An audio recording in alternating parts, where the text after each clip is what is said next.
possible. All right, and we are off. Ladies and gentlemen, welcome to another episode of Bar Shots. I am your host. We have my man.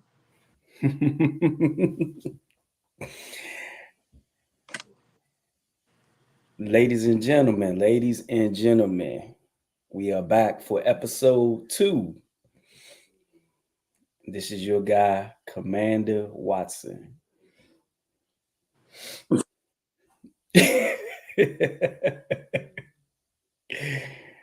Well, Yo, good.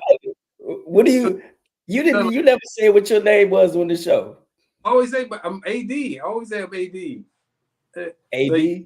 yes, sir. But anyway, let's jump straight into it. Let's jump straight in. We ain't gonna fool around no more. How did you feel about the first episode? Did you like it? Did you hate it? Like, how did you feel personally about the first show? Okay, going back to the first episode, this reminded me because I wanted to ask you a question. Do you have everything you need? Because the first episode, like, we went live, you got up and left the room, and I could be like, "What are you doing? We live, like, where you go?" So you got everything you need? Yeah, I'm good. I'm good. We good to go. We good to go today. We had a little technical difficulties last time, but we good to go. Okay. As far as the first episode, I thought, I wanted to come in like super prepared, and I didn't get a chance to. For some reason or another, it feels like I'm better when I'm not prepared. So I thought everything flowed naturally without the pre-prep, as far as I'm concerned, and the feedback that we got, that I was like, in the first 15 minutes or so, my arms was crossed, I was tight, wasn't smiling, like I was stiffer than a UNC player trying to make a free throw line in Cameron. Oh, here we go. All right. Okay. All right. So yeah, that's the feedback that I was gotten. But other than that, the feedback was great. All right. Cool. Personally, I think the first episode sucked. I think my co-host on the show, he was over there doing too much. And Here we go. I knew it was covered. no, I'm just jabbing. I'm just jabbing. Nah, honestly, I never done like per se an episode with strictly football, so I thought you did pretty good. To be honest with you, for your first time actually doing it in this setting, so I thought you did a pretty good job.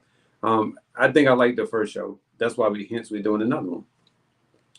Yes, sir. And that's a good point you made, because one of the questions I did have was, are y'all just going to talk about 49ers and Commanders? No, Nah, it's just with whatever topics we come up with. yeah. I don't. I'm a homer, but I'm not that type of a homer where I won't allow another team to stop me from talking about other Right. teams. You know what I'm saying? So I'm not doing that. I like to talk about football in general. So Absolutely. whatever is hot or whatever's going on at the time is what I'm gonna talk about in relation to football. So um speaking of which, week 6 recap. How do you feel like your team did last week? Going into the Ravens Stadium, and I was in attendance, I will say, I guess they're clapping because we lost. No, I know they not. But going into the Ravens Stadium, my expectations were that we would compete Mhm. pretty much until the fourth quarter, and that's kind of exactly what happened. I wanted us to win. Did I truly expect us to? Not really, not really, because I'm still concerned with. I don't know if it's our defensive scheme or lack of talent, or could be both, actually. But I thought we played a good game. Just didn't we didn't get enough stops, and there was some questionable offensive philosophy in the first half that we did correct in the second half. So because you didn't expect the win, how are you feeling now going into week 7 in relation to what happened last week? The NFL is a week-to-week league. Right. You see that message up there? I'm glad this is a live show. No more cares about y'all team. Do you know who that is? Yeah. Oh, okay. Okay.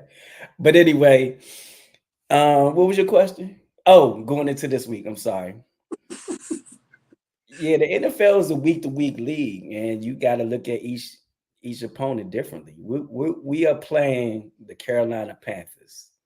I'm gonna just be quite honest, and my nephew's going to see this episode, and they're Carolina Panther fans. Ask me how that happened. I have no idea. Cam Newton, gotta be. Probably, yeah, they were Cam Newton fans because I used to get a lot of memes and texts when they were 16-1 or 15-1, whatever that was. I expect the boat race them tomorrow. I do.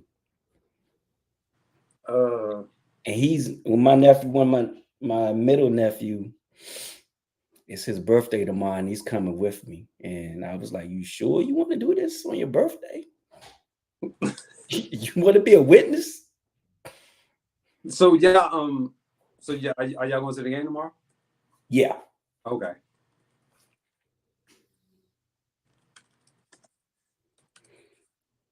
And going back to your team, you all play. We smoked them. We smoked them. Wasn't too much worried about that. But this week is a tough. You had zero concern going into last week. Yeah, because we don't have our team per se. We still need Christian McCaffrey. Like, he's a big part of what we do and what we don't do. And so because of it right now, our offense is sputtering. But we do have capable running backs like Mason, JP Mason, and Isaac Guerrero, who had both of them. Isaac Guerrero almost rushed for 100 yards, and JP Mason rushed for 79-ish yards. So running game wise, we can do better. It's the red zone that we have an issue with. Like, we can get down there, but we're not putting up 7 points. We're only putting up 3 points. And so because of it, we could easily average like 40 to 45 points a game if we score when we get into the red zone. Because earlier in the season, I want to say we went in the red zone 8 times. Like, we literally scored 8 straight times on the team.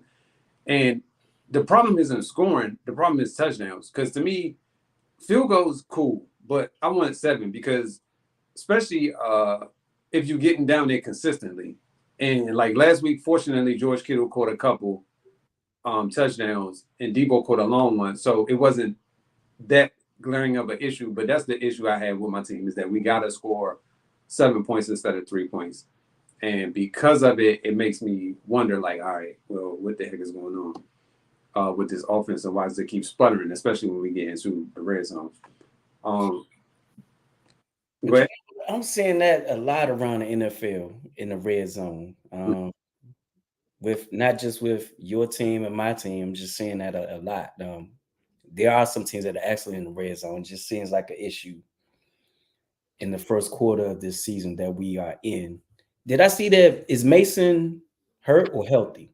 No, he was supposed to play. So hopefully he plays tomorrow, because he was in the blue jersey all week. So hopefully he plays tomorrow, because I don't think we can win without him.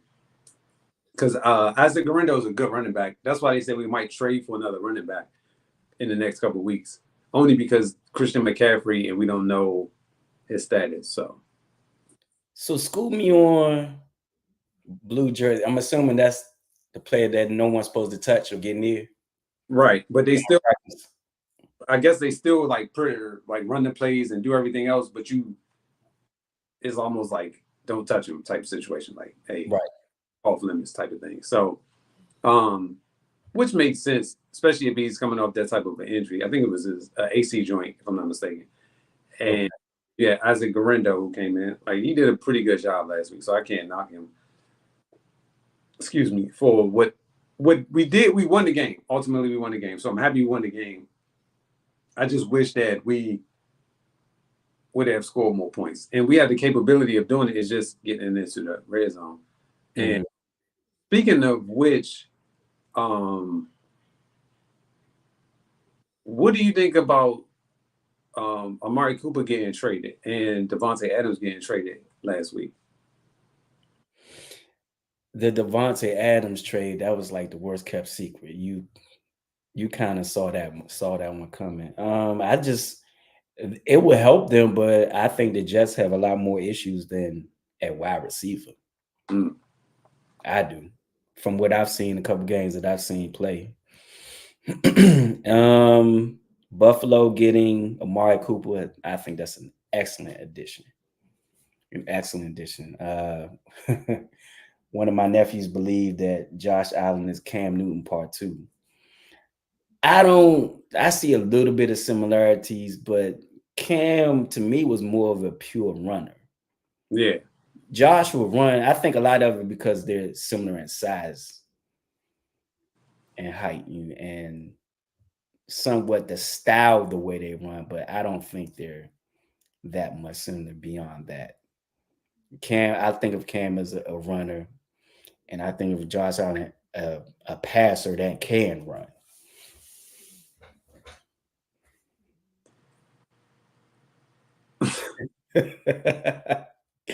I ain't even gonna repeat what was just up there. You ready for the next topic? Yo, hold on, man. We gotta address that. You saying Aaron on perks? Is that what we talking about? Aaron Rodgers on perks? Oh shoot. I mean, his eyes do be looking a little glossy in some of these interviews when you look at him. He looked perked up. Yeah, exactly. It is Aaron Rodgers. The biggest problem with the Jets is Aaron Rodgers. You give this guy too much freedom to do whatever the heck he wants to do, and because of it, you are at his mercy. And now, any and everything that he wants, the owner's going to give to him. And I feel bad for the team because when it doesn't go his way, it's not his fault. But when it goes his way, all kudos is going to go his way. So, to say, going back to Rodgers, to say he had nothing to do with Robert Saleh's firing is ludicrous. Like, stop. No one's believing that. On that hug, when he tried to hug him and he pushed him away, that was it. You knew from that point forward there was an issue. Yeah, exactly. That relationship was cooked. As soon as you saw that on national television with 1,000,001 cameras around, you would do that to your coach, even if you didn't like him. If you did, you should at least hug him. But instead, you chose to push him away, and I was just like, "That's rude." Like, I mean, even if you don't like the dude, it's a hug. Like, yeah, that whole thing was odd to even see that. So that told me there's an issue right there. Most definitely. That's why, as good as Aaron Rodgers is, you gotta take everything that come along with it. Exactly. I don't know. I know what's gonna happen, which is Davante gonna get there. Aaron gonna make him look good, or let me rephrase that. Davante's gonna make Aaron look good. The whole world is gonna be up in arms. The Jets gonna win the Super Bowl. Mm-hmm. It's gonna happen just like that. Greeny gonna lose his mind come Monday. Davante Adams gonna score like 2 or 3 touchdowns, and the Jets are gonna be the best team in the NFC. I mean, the AFC. Hence, it is they call it overreaction Monday. That's what we're going to see. We see it every Monday, and that's exactly what's going to wind up happening. All right. So, what games do you like heading into Week 7? Oh, I'm glad you asked. The Super Bowl rematch. Dude, this guy. You thought we was going to get through the show without mentioning the 49ers against Kansas City? I noticed there was no mention of that. No, it wasn't. It wasn't. Minutes in. No, I didn't really want to talk about that. I can't even lie to you. I did not want to talk about that. That's the game in the week. Seriously. I think, and you might know this because you're facing them. I think Andy Reid is something like it's a crazy like 24-2 out of a bye week or something like that. It's not crazy. It's not crazy at all. That is the number. It's like I think 12-1 or 12-2. It is. You're exactly right. It's something ridiculous. They don't lose after a bye. And I okay. So it's like this, right? You know how with Rocky was that Rocky 4 when he went to go fight the Russian, and he made him bleed. He was like, "Uh-oh, I got something here," and he was able to overcome. That's the way I feel about this game right here. We got to figure out how to make these guys bleed, and once we make them bleed, I feel like, all right, bet we can win this game. But until we make them bleed, I don't feel like we're gonna be able to win. We got to do something to keep up with the scoring too. Okay, the one issue I had with that comparison, it felt like if we're going back to Rocky 4, it felt like Drago was unbeatable. I don't feel like Kansas City is unbeatable. I do, because we haven't beaten them. That's why I use that analogy, because we have not beaten them. Had we beat them before, I wouldn't be like, we're not gonna beat them, or we can't. That's how I feel, because we haven't beat them. We haven't beat them since 2014. I think the last 2 times you all played them, they didn't beat you. You beat yourself. In that Super Bowl, however you want to slice it, however you want to slice the pie, we didn't win. They won the game, and that's what matters. They won the game, right? That's what I'm saying. So no matter what we did wrong and what they did wrong or right, we were the ones that lost the game. And so because of it, I look at it like, because to me, that's our competition. That's our best competition. And this is going to be a barometer. If we can win without Christian McCaffrey, I feel like we can beat anybody. Like that's the barometer. If we can't beat them, then I don't think we're going to have a good season. Because if we lose to them, we go down to 3-4. Then we go to Dallas the following week. As bad as Dallas playing, I don't know if they're going to continue to play this bad, because I think they're going to be they're on the bye this week or next week. No, they're on the bye this weekend, right? Dallas? Yes. Okay. So Dallas is going to be on the bye this week, and then they come back and play us. And you know what? I'm looking at the schedule. Other games that stand out to me, we have Detroit against Minnesota. Classic. Houston against Green Bay. Ravens and Tampa Bay is intriguing. Very. Very intriguing. Do any of those pop out to you as well? The Minnesota and Minnesota, who's in Detroit. That is probably the game I'm most looking forward to, is that game, Minnesota Detroit. Because both of those teams are the class of the division, along with Green Bay. And you can't sleep on the Bears either. As bad as I want to talk about the Bears, like they ain't too far back. You know what I'm saying? So that's an interesting division, because they're gonna have 4 quality teams, and somebody ain't gonna make the playoffs. So right now, Minnesota's 5-0, Detroit 4-1, Green Bay 4-2, Chicago 4-2. You know what? And I'm looking at the chat. Clearly, some Bears fans on here. Almost definitely.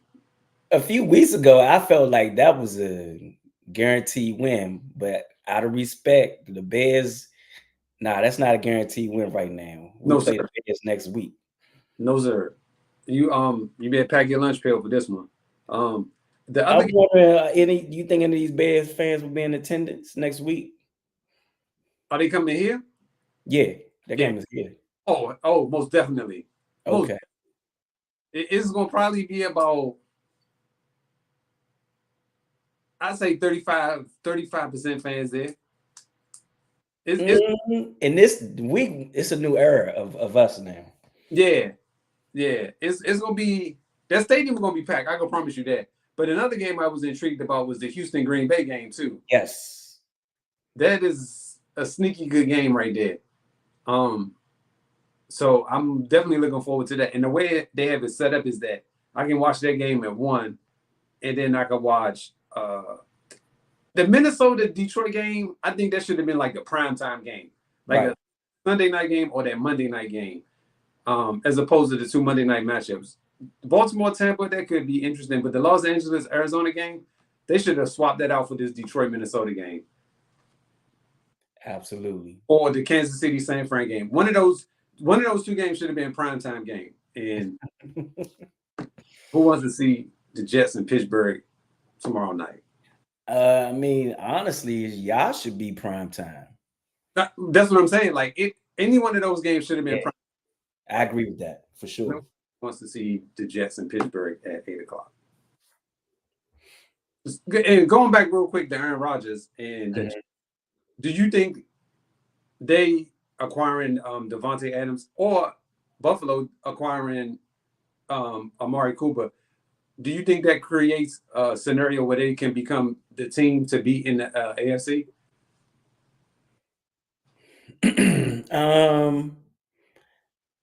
It's kind of hard to say that just adding a receiver.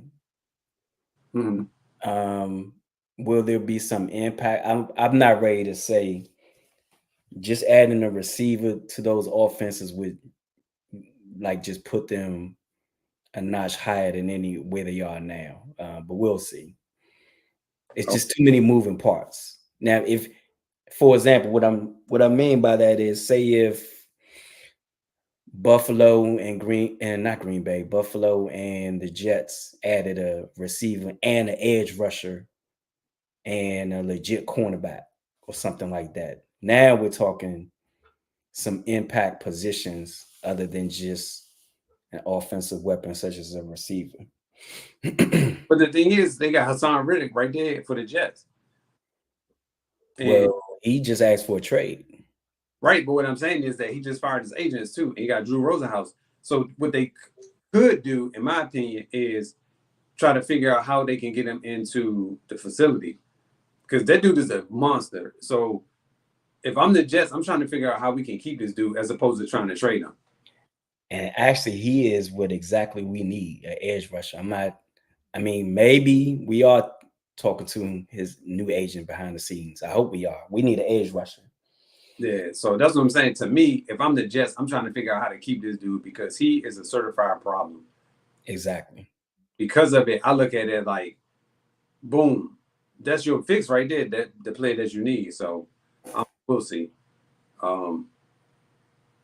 Now, this is another question that popped up with the Jerry Jones incident. How he was saying that he didn't like what they were saying and how he was running the team, and so he said basically, I can have you fired for speaking ill against me. And as a person that's in the media, such as myself, I know people don't like to believe it, but I do actually have a degree in communications. So that's why I'm qualified to do this. But anyway, how do you feel about a person, anybody who says that, even because you discredit them in the sense that they don't know what they're doing? You think they should be able to be fired? So I did some research. Jerry Jones actually owns the radio station. So that adds another dynamic to it. I mean, just me personally, you own the radio station, you come on the show. I have a job to do as part of the media. And we know Jerry Jones is Dallas. Dallas Cowboys is Dallas. They are struggling right now. I think it's fair as a journalist to be able to ask you pointed questions as to what is going on with your team, whether you own the radio station or not. You come on here weekly, your team literally got their doors blown off, brakes beat down to nothing, like totally embarrassed. And we can't ask you about there. There are obvious mistakes Jerry Jones has made with the roster of this team, and we can't ask you that question. And just as a male perspective, I don't care who you are, I just can't let you talk to me like that. Sorry. You might have to fire me. You own a radio station, you're paying me, but I just can't see myself letting someone talk to me like that publicly, not apologizing. Nah. And back to the actual question, should they have the power to fire the media? He does have the power. Should he? probably not, but I don't know how you get around that. He owns the station and he's paying them.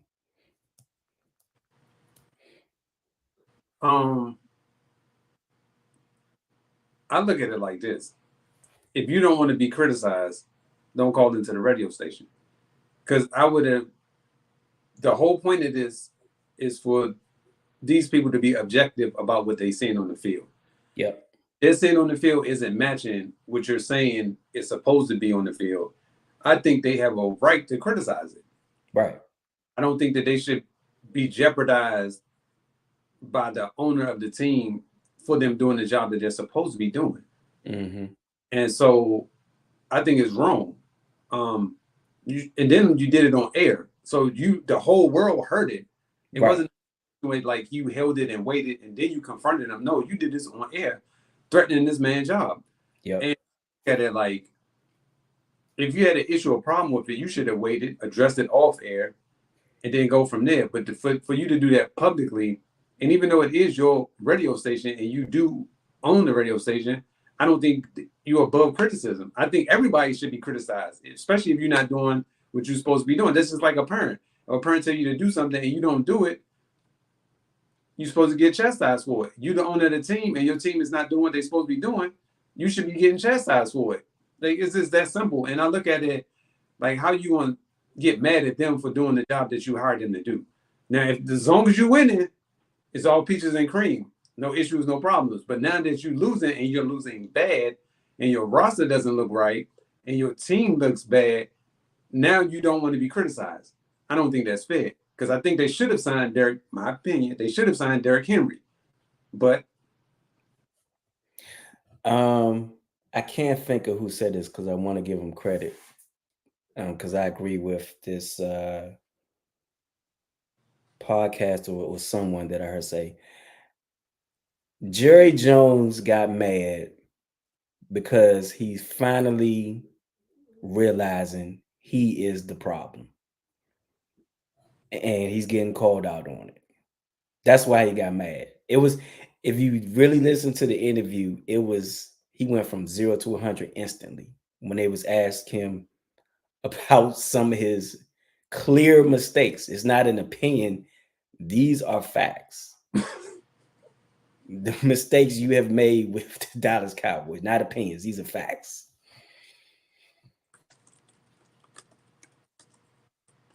Because, okay, you aren't above anything. Right. Because you won it. Like, you've been doing this for years, talking reckless, talking crazy for years about how good your team is, how they just this player away, they this coach away. For years, you've been saying it. And the product that you putting on the field, it finally came to a head where there is no product anymore. You just paid Dak. You just paid CeeDee Lamb. You about to play Michael Parsons, or he's going to pretty much walk. It's just, you literally have too much on your hands right now. In my opinion. Yep, absolutely. I don't know. To me, that's just wild for you to say that to somebody on the radio. That's just my opinion. All right, man, let's get into this last topic. So what are your expectations for the NBA season? See, to all our new fans and future fans, we don't just talk football on here. As you've seen, well, let's approach it like this. Kawhi Leonard. Yes, sir. What do you do with that situation? Nothing. There's nothing you can do. You literally re-signed him like 2 years ago. He is the star of the team, so there's literally nothing you can do. Like, nothing. When the last time he played a full season? It's probably been some years. Probably like 2014. I mean, the year they won the championship was what, 2019? Mm-hmm. That was probably the last time I remember him playing that many games was like 2019. You said decades. that was funny.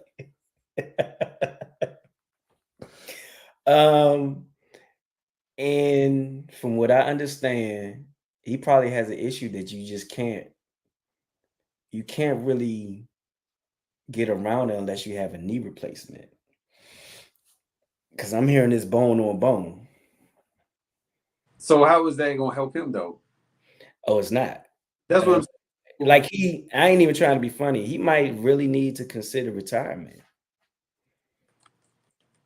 You had an entire off season, and now the season hasn't even started, and you're out indefinitely again. But they hitched their trailer to this, so now they got to deal with the consequences. Personally, I think they should have paid Paul George because I firmly believe he wanted to stay there. Then they was trying to lowball him for whatever reason. So, to me, the Clippers are in trouble. It's as simple as that. My expectations are I expect the Boston Celtics to repeat. I'm saying that humbly. I think the Knicks are going to be pretty good. Philly is going to be a toss-up. What I'm going to say is definitely for my nephews because they'll see this. Embiid cannot get to the finish line. Ever.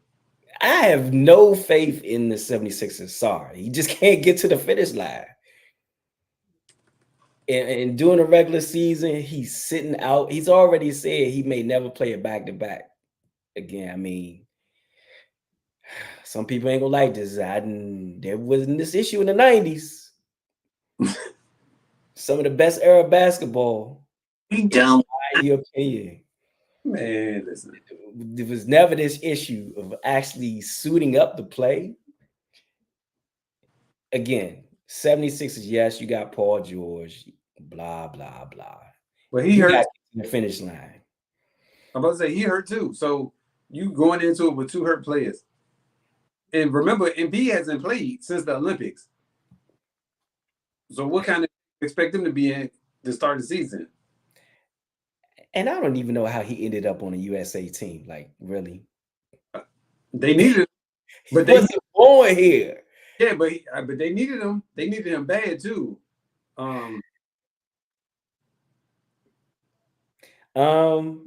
He's cooked. I really like what the Knicks did.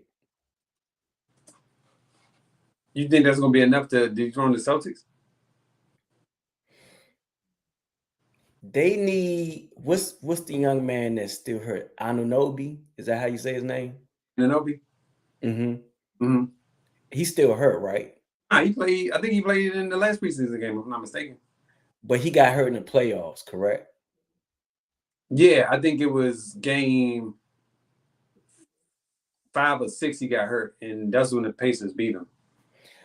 Yeah, I started to say Knicks need another wing player, and then he popped in my head. Mm-hmm. I think if they stay healthy, I'm not going to say they will. Would not surprise me if the Knicks are able to dethrone the Celtics.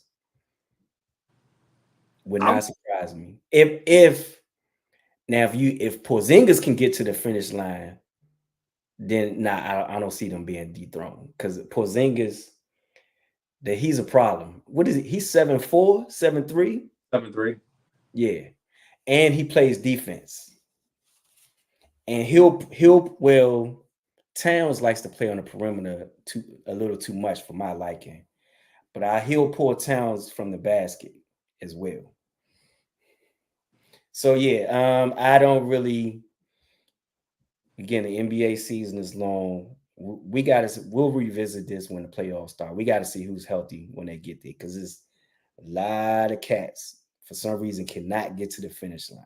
So who would you pick in the East and who would you pick in the West as the number 1 seed if you had to right now? Right now, as of today, for sure, Boston. They're the defending champion. I still like Denver making a resurgence back to the top. Okay. I do. Yeah, I don't think that Dallas is going to make it back again. Tight. I'm just not a fan of building your team around 2 guards that shoot 30 and 45 times a night. Because, all right, so going up into that series against Boston, I'll say even in the Minnesota series, right? they were saying this is the best backcourt ever. And I was like, Like, how, let's how is it ever? They haven't won anything. Like, that's the won nothing. they be so quick to add or say that this is the best ever or this is the best ever. And you just like, they didn't win anything. So how is it ever and they didn't win anything? We have become a microwave society. I tell or try to explain to some of these young people, put it in the oven, let it cook a little while. Everything can't be microwave. The best backcourt ever, it hasn't won anything. Nothing. No rings to show for it, nothing. Like they won a couple series, but they're the best backcourt ever. And I was like, yo, this ain't adding up. It's not making a lot of sense to me. But you know, to each his own. You have your reasons for saying what you're saying. But the thing that I don't like about the media society is if this person makes this point, everybody runs with the same point. And you just like, so nobody's gonna ever stop or say anything about this. Everybody's just gonna run the same story. And that's the part that I don't like about it. Because it's almost like they're being lazy in a sense. They don't want to go on anything else other than what's the hot topic. I get it that's the hot topic, but for everybody to run with the same exact story, like that's the part I don't get. Like that doesn't make sense to me. And Absolutely. yeah, Denver needs to make a move. Now I don't know if you're gonna trade Aaron Gordon or if you're gonna trade Michael Porter Jr. Oh no! You can't trade neither one of them. Well, who else you gonna give up? You're not giving up Joker, and you're definitely not giving up Jamal Murray. So you got to give up somebody. You got to give to get. So I thought again, arrow on me. I thought they added some pieces. I can't remember what they were.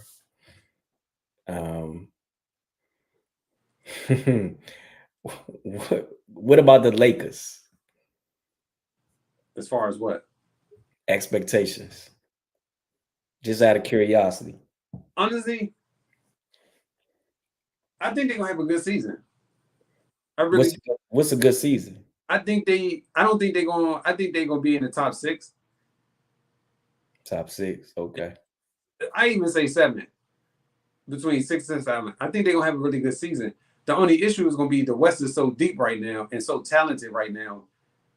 It might be kind of hard for them to break through that top 6 seed.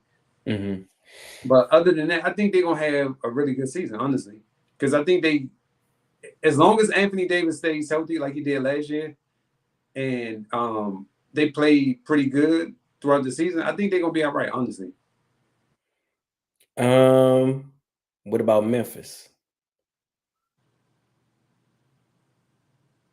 Memphis is gonna be like a 7th seed, I think, 8th seed type. You think that low? So, out of the top 5 or 4, who you think they're gonna replace? You think they're better than Phoenix? Nah, because Phoenix issue was which they addressed. They have a pure point guard now. Are they better than OKC? No. Are they better than Minnesota? Yes, I think they are. I do. I'm gonna keep going. Are they better than Dallas? No. Are they better than Denver? No. Okay, so that's just out of the 5 teams I gave you, they're not better than 4 of them. So then you still got around 5 or 6. Right. Then you still got the Lakers. You still got New Orleans. You still got Houston. I forgot about New Orleans. That's what I'm saying. So again, what I previously said, a lot of these teams have players that can't finish. So we'll revisit when the playoffs, or let's revisit All-Star break. Almost definitely. For sure. That's it, my guy. We done. We made it through. Made it through episode 2. Tune in next week for episode 3. Yes, sir.